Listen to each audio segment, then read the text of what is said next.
जावेद अब्बासी साहब, आईएसपीआर के इस बयान को कि नवाज शरीफ साहब से कोई डील नहीं हो रही है, नून लीग अपने मौक़िफ़ की फतह कह रही है, शुक्रिया अदा कर रहे हैं एहसन इकबाल साहब कि ये बात डीजी आईएसपीआर साहब ने वाज़ेह कर दी है, लेकिन ये भी कह रहे हैं कि उन्हें सियासत में घसीटा ना जाए। तो फिर जावेद अब्बासी साहब, यहाँ क्यों हर लीगी जलसे में एस्टैब्लिशमेंट का नारा लेकर नाम लेकर नारे लगाते हैं आप लोग? सर, हुकूमत के खिलाफ मुहिम में भी उन्हीं को दरमियान में लाया जाता है आप लोगों की तरफ से। अब्बासी साहब, बिस्मिल्लाहिर्रहमानिर्रहीम, बहुत शुक्रिया।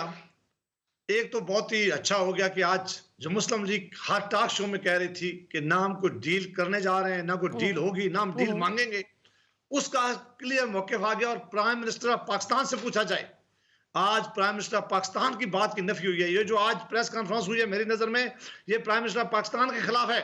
उन्होंने अपनी कैबिनेट मीटिंग में कही है कि डील हो रही है।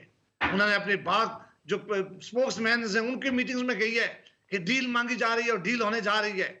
ये प्राइम मिनिस्टर पाकिस्तान आज जवाब दें कौन को कि ये उन्होंने किस बुनियादों पर ये इल्जाम लगाया था। वो हमें सबको पता था कि वो इल्जाम लगाते हैं, ये इल्जाम है, कभी इसमें सच्चाई नहीं हो सकती। लेकिन आज क्लैरिटी में जब जवाब दिया गया है आईएसपीआर की तरफ से, तो हमें से लगता है कि प्राइम मिनिस्टर ऑफ पाकिस्तान ने जो अफवाह फैलाई हुई थी, जो उनके स्पोक्समैनों ने अफवाह फैलाई हुई थी, जो हर वक्त मीडिया टॉक में आकर ये बात करते थे कि जी डील हो रही है, फलां हो रहा है। अच्छा, आप कह रहे हैं कि ये प्रेस कॉन्फ्रेंस जो है वो वजीर आजम के खिलाफ है, जबकि डीजी आईएसपीआर इसी में जिस मौक़िफ़ की सर आप जिसको आप अपनी फतह कह रहे हैं, इसी प्रेस कॉन्फ्रेंस में उन्होंने ये भी कहा है कि हुकूमत और फौज एक पेज पर हैं। सर, मैंने बिल्कुल ये नहीं कहा कि कोई मसला नहीं है ताल्लुकात में। सर, मैंने ये नहीं कहा कि वजीर आजम के खिलाफ है। मेहरबानी करके आप ये मिसकंस्ट्रू ना करें मेरे वर्ड्स। मैंने कहा कि ये जवाब है जो वजीर आजम पाकिस्तान ने डील की बात की थी। उन्होंने जवाब दिया कि ये डील कोई नहीं है, ना डील करने की जरूरत है, ना किसी ने डील मांगी है, ना मांगेगा। मैंने खिलाफ का अल्फाज इस्तेमाल ही किए हैं। और हम तो हमारे तमाम टॉक शो आप निकाल के लेके, मैंने आपके टॉक शो में कभी हर वक्त हम ये कहते रहे कि कोई डील नहीं होने जा रही, हम डील पाकिस्तान की आवाम से करेंगे। हम क्या चाहते हैं? हम चाहते हैं कि इस मुल्क में फ्री एंड फेयर इलेक्शन हो फौरी तौर पर। हम चाहते हैं कि इस हुकूमत का खात्मा हो फौरी तौर पर। क्यों कहते हैं कि इस मुल्क में जो महंगाई का तूफान खड़ा कर दिया गया है, जो आईएमएफ के सिलेंडर कर दिया गया है, जो पाकिस्तान के लोग हर जगह खवातीन और बच्चे चिल्ला चिल्ला के निकल रहे हैं, जहां पूरे पाकिस्तान में गैस की लोड शेडिंग है, बिजली के मसाइल हैं, महंगाई का तूफान खड़ा है, इससे निजात के लिए हम कहते हैं, हम ये नहीं कहते कि हमें हुकूमत दें, हम तो कहते हैं कि इस हुकूमत से फ्री एंड फेयर इलेक्शन करवा के, क्योंकि ये आईएमएफ की टीम बैठी हुई है, ये आईएमएफ के मुलाजम बैठे हुए हैं इस वक्त जो पाकिस्तान की चला रहे हैं। इनकी मौजूदगी में पाकिस्तान का मुस्तकबिल बहुत तारीख ये कर देंगे, और तारीख ऑलरेडी इकानमी को बहुत मुश्किलात में फंसा दिया गया। वैसे जावेद साहब, आपने सर जब बात शुरू की थी ना, आपने कहा था कि वजीर आजम के खिलाफ है, इमरान खान के खिलाफ है, देन फिर उसके बाद आपने क्या कहा, आप सर चेक भी कर लीजिएगा। वेल सर, डीजी आईएसपीआर ने कहा, जावेद साहब सवाल भी ले लें, सवाल भी इंक्लूड कर लें साथ। डीजी आईएसपीआर ने कहा कि कुछ अरसे से हुकूमत और इदारों में खलीज पैदा करने के लिए मुहिम चलाई जा रही है और ऐसी तमाम सरगर्मियों से वो आगाह हैं, बल्कि लिंक्स से भी वाकिफ हैं। नून लीग और जेयूआईसी ज्यादा शायद इस हुकूमत और इदारों के दरमियान ताल्लुकात पर किसी ने तनकीद नहीं की। जावेद साहब, बिल्कुल नहीं, हम इदारों की एहतराम करते हैं। हमने हुकूमत की पॉलिसीज पे इख्तलाफ किया है, पार्लियामान के अंदर भी करते हैं, पार्लियामान के बाहर भी करते हैं, जहां मौका मिलेगा आपके टॉक शो में भी करते हैं। और कभी हमने अदारे को नहीं शामिल किया, ना कहा है। हमने ये जरूर कहा है कि मुल्क के अंदर फ्री एंड फेयर इलेक्शन होना चाहिए, हमारा हक है। जो हम कह रहे हैं, हम कह रहे हैं कि पाकिस्तान की तारीख ऐसी रही है कि यहाँ इलेक्शन मैनिपुलेट हो रहे, मैनेजमेंट होती रही है पाकिस्तान के इलेक्शन में। ये कोई ढकी छुपी बात नहीं है। आइंदा के लिए इलेक्शन फ्री एंड फेयर हो, ये मुल्क के इंटरेस्ट में। हम कहते हैं कि आइन की पासदारी हो, हम ये मुल्क के इंटरेस्ट में है। हम कहते हैं कि जमहूरियत की कंटिन्यूटी बाकी रहनी चाहिए, ये मुल्क के इंटरेस्ट में। और हम वही बात करते हैं जो आईन पाकिस्तान हमें बताता है, जो आईन पाकिस्तान कहता है कि सारे अदारे अपने अपने एम्बेड में रहकर काम करें, पार्लियामान में आजादी हो, पार्लियामेंट पूरी तरह अपना फंक्शन करे, वो मदर ऑफ द इंस्टीट्यूशन है, और बाकी सारे इंस्टीट्यूशन जो है एग्जीक्यूटिव के नीचे जो अपना अपना काम करे। अगर ये डिमांड कोई करता है तो ये आईनी डिमांड है, इसका हमें एहतराम करना चाहिए। और मुझे यकीन है कि अगर सारे अदारे इसका एहतराम करें, आप इदारों का एहतराम करते हैं, लेकिन आप ही के जलसों में सर एस्टेब्लिशमेंट का नाम लेकर आप लोग नारे लगाते हैं। फिर राना सनाउल्लाह साहब कहते हैं कि पीके इलेक्शन के रिजल्ट से उन्हें ऐसा महसूस होता है कि अब हुकूमत के सर से हाथ हट रहा है या हाथ नहीं है। फिर मरियम साहिबा कहती हैं एक तरफ कि एक सफ़े के परख्चे उड़ते हुए उन्हें दिखाई दे रहे हैं या देंगे। वो तो कह रहे हैं सिविल मिलिट्री ताल्लुकात में कोई मसला ही नहीं है सर। बिल्कुल देखें, एक बात है पाकिस्तान, पाकिस्तान की अवाम, इस मुल्क की इकानमी आज हमारी नजर में और हम्म। मेरी जाती नजर में सबसे बड़ा सिक्योरिटी का जो मसला है वो इस मुल्क की इकानमी है। अगर मुल्क की इकानमी डूब रही हो, मुल्क की इकानमी की ये हालत हो जो आज हो रही है, महंगाई इस तरह हो कि लोग खरीदने के लिए मुश्किलात उनके ऊपर हो, आपकी जो एजेंसीज हैं जहां से आपने लोन लिया है, लोनिंग एजेंसीज आईएमएफ की तरह, वहां अगर आप अपनी सालमियत सिलेंडर कर लेंगे तो ये सबसे बड़ा सिक्योरिटी इशू है हमारी नजर में। लिहाजा आपने दुनिया के कई ममालिक देखें कि मिलिटरीली और वैसे वो बड़े स्ट्रांग थे लेकिन इकोनॉमिकली कमजोर हुए। उन मुल्क का अल्लाह ना करे कि हमारे मुल्क के साथ कोई ऐसा अशर हो, लेकिन हम जरूर वार्न करते हैं और हम ये कहते हैं कि सारे अदारों को हमें यकीन है कि मिलिट्री स्टेब्लिशमेंट को भी इस बात की पूरा तदारक है कि पाकिस्तान की इकानमी जो है वो बहुत नाजुक सूरत हाल में जाकर इन्होंने पहुंचा दी है। तो वो भी ये बात जरूर सोचते होंगे, क्योंकि हम सब सोचते हैं पाकिस्तान के लिए, पाकिस्तान की सालमियत के लिए, पाकिस्तान की आवाम के लिए।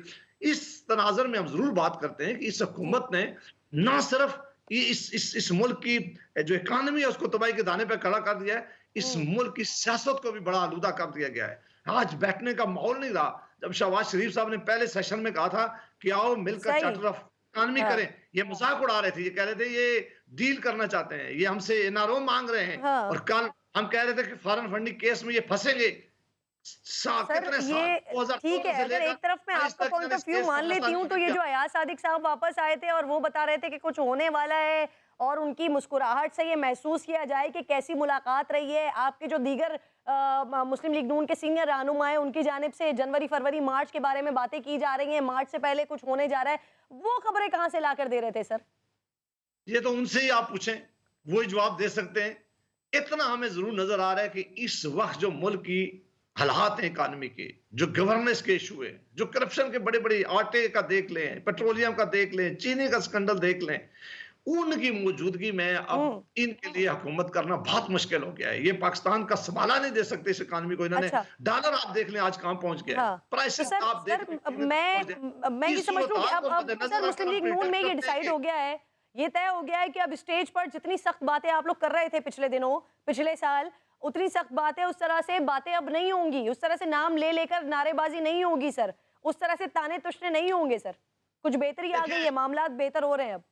हम चाहते क्या है, मैंने फिर एक्सप्लेन करूं। इस मुल्क के अंदर एक आइन है, आइन पाकिस्तान में हर एक की पोजीशन और अदारों की डिफाइन कर दी गई है। पार्लिमान का क्या काम होगा, एग्जीक्यूटिव का क्या काम होगा, एग्जीक्यूटिव के अंदर जो अदारे उनका क्या काम होगा, जुडिशरी का क्या काम होगा, मीडिया का क्या काम होगा। हम सब के लिए पार्लिमान ने, कॉन्स्टिट्यूशन ने हमारे दायरे जो है मुतय्यन कर दिए। हमारी रिक्वेस्ट है, हमारी ख्वाहिश है कि इस मुल्क की डेमोक्रेसी के लिए जरूरी है कि सारे अदारे अपना अपना काम करें। अगर आज पार्लिमान को दूसरे अदारे की पोजीशन लेने की कोशिश करे तो ऐसा काम नहीं हो सकता। हम कह अच्छा, अब आपको लगता है कि अदारे अपना काम कर रहे हैं? तो हम कह रहे हैं कि सारे अदारे आईने पाकिस्तान के अंदर जिस जिसका जो रोल है वो प्ले करें। अब सर अब आपको लग रहा है कि सारे इदारे काम कर रहे हैं अपना? ये यही ख्वाहिश है हमारी और यही होना चाहिए। नहीं होना चाहिए, अभी हो रहा है ऐसा? नहीं हो रहा? मैं कहता हूं कि ये क्यों मैं ये कहूं कि नहीं हो रहा, होना चाहिए, यही ख्वाहिश है हमारी, यही आईने पाकिस्तान कहता है। हो रहा है या नहीं हो रहा सर, ये तो कहें आपके हो रहा है या नहीं हो रहा, सब अपना अपना काम कर रहे हैं या नहीं कर रहे हैं अब्बासी साहब? आज की बात तो कल मैं बता सकता हूं ना। ख्वाहिश यही है कि होना चाहिए, हो जाएगा तो बहुत अच्छा होगा मुल्क के लिए, और हम हमेशा बेहतरी की ख्वाहिश रखते हैं। आप नहीं रखते कि अदारे, हर अदारे में इंप्रूवमेंट की जरूरत है, आपके अदारे में मुझे इंप्रूवमेंट की जरूरत है। तो अगर कई भलाई के लिए हम सारे कोशिश करें, इस मुल्क के लोगों के लिए हम सारे भलाई कर सकें, बेहतरी कर सकें, उनकी जिंदगी में आसान सर एक और इशू भी है अब्बासी साहब, एक और इशू भी है जिस पर मैंने बात करनी है आपसे। वजीर आजम फॉरेन फंडिंग स्क्रूटनी कमेटी की रिपोर्ट को वेलकम कर रहे हैं। हालांकि माजी में जब भी हुक्मरानों के खिलाफ तहकीकात हुई हैं तो हमें ऐसा रवैया तो सर देखने को नहीं मिला। पानामा केस में जब मियां साहब के खिलाफ तहकीकात हुई तो नून लीग का रद्द अमल क्या था, वो जरा आपके लिए भी और आवाम के लिए भी वो याद दिला देती हूँ, फिर आपसे कमेंट लूंगी इस पर। पाकिस्तान का एक वाहिद शख्स है जिसको पाकिस्तान के अवाम ने और अल्लाह ताला ने तीसरी दफ़ा वज़ीर आज़म बनाया। अब अगर उसके खिलाफ साजिश की बाज नहीं आए तो वो चौथी दफ़ा भी वज़ीर आज़म बनेगा, पांचवी दफ़ा भी वज़ीर आज़म बनेगा। रोक सकते हो तो रोक लो। मेहरबानी करके यूके जाइए और जो इल्ज़ाम आपने लगाए हैं ये इल्ज़ाम यूके की अदालत में चल के लगाए। ये बिल्कुल फ्रॉड है, बकवास है, लेकिन हमें जो है वो खामखा मुसीबत पड़ जाती है। ये चंद दिनों हफ्तों की बात है, ये पनामा लीग भी किस्सा पैरीना बन जाना है। ये अवामी इशू नहीं है। किसी किस्म की करप्शन नहीं की नवाज शरीफ और उसके खानदान ने। ये एहतसाब या इंतकाम, ये किसी को कोई समझ नहीं आती। ये सारी की सारी चीज जो है ये नजर आ रही है कि तैयार करता है। पैनामा का इंतजार सिर्फ वो लोग कर रहे हैं जो इस पर सियासत कर रहे हैं, लेकिन जिनके दामन और रिकॉर्ड बिल्कुल साफ हो, उनको किसी किस्म का इस तरह का डर नहीं। कोई इंतकाम लेना चाह रहा है। JIT में पौ पड़ने से साजिश का सवाल शुरू हो गया है। ये साजिश अब सवाल का शिकार होगी। सर, एक तरफ मौजूदा हुकूमत है, वजीर आजम कह रहे हैं ज्यादा से ज्यादा तहकीकात हो ताकि ज्यादा से ज्यादा हकाइक अवाम के सामने आए, और एक तरफ जो आप लोगों का किरदार रहा। सर, कमेंट कीजिए इस पर।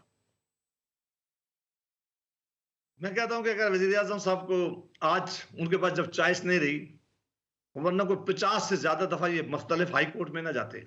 ये 2014 में केस शुरू हुआ है, इनके बानी रुकन ने शुरू किया है, 1 महीने के अंदर अंदर ये सारा रिकॉर्ड वहां जाते। कभी सुप्रीम कोर्ट के पीछे छुपे, कभी हाई कोर्ट के पीछे छुपे, कभी इस सारे की जुरिस्डिक्शन चैलेंज की है, कभी इन्होंने कहा कि ये सुन नहीं सकता, कभी इन्होंने कहा कि स्क्रूटनी कमेटी।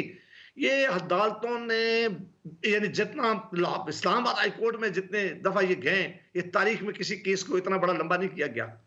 कल भी इनके वकील ने मिन्नतें की हैं चीफ इलेक्शन कमीशन की कि इस रिपोर्ट को नशर न करें, इस रिपोर्ट को मत जारी करें, जब इनके पास कोई चारा नहीं रहा।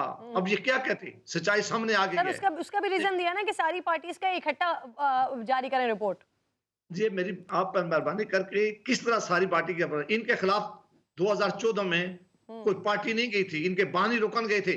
हमारे खिलाफ तो 2017 में फरक हबीब साहब ने एक सादा एप्लीकेशन डाल दी है, कोई सबूत नहीं डाला, कोई चीज साथ नहीं डाली, कोई एविडेंस इनके पास नहीं है। इन्होंने ये सिर्फ काउंटर क्लेम करने के लिए 2017 में जब सारी अदालतों से ये हार चुके थे, इन्होंने कहा कि आप इनको भी नथी कर लें, हमारा केस वहां मौजूद है, हमारी बिल्कुल अकाउंट ठीक है, हम इलेक्शन कमीशन ऑफ पाकिस्तान को कहेंगे कि 10 दिनों में हमारा भी देख लें, ताकि दूध का दूध और पानी का पानी पता चल जाए। कल स्क्रूटनी कमेटी ने यह साबित कर दिया है कि इमरान खान जो स्टेटमेंट दी थी वो मिसडिक्लेयर किया है, उन्होंने अकाउंट नहीं बताए, वो मिसडिक्लेरेशन का केस है। और आप जानती हैं कि सुप्रीम कोर्ट ऑफ पाकिस्तान की क्या जजमेंट आ चुकी है मिसडिक्लेरेशन के ऊपर। लिहाजा उनके पास जब कोई चॉइस नहीं बची, हाँ वो मुल्क के वजीर आजम थे, जब वो वजीर आजम बने उसी दिन वो कहते कि 1 हफ्ते में इलेक्शन कमीशन हमारे केस का फैसला करे। उन्होंने पूरी कोशिश की है, उनके पास कोई अदारा नहीं। बहुत शुक्रिया।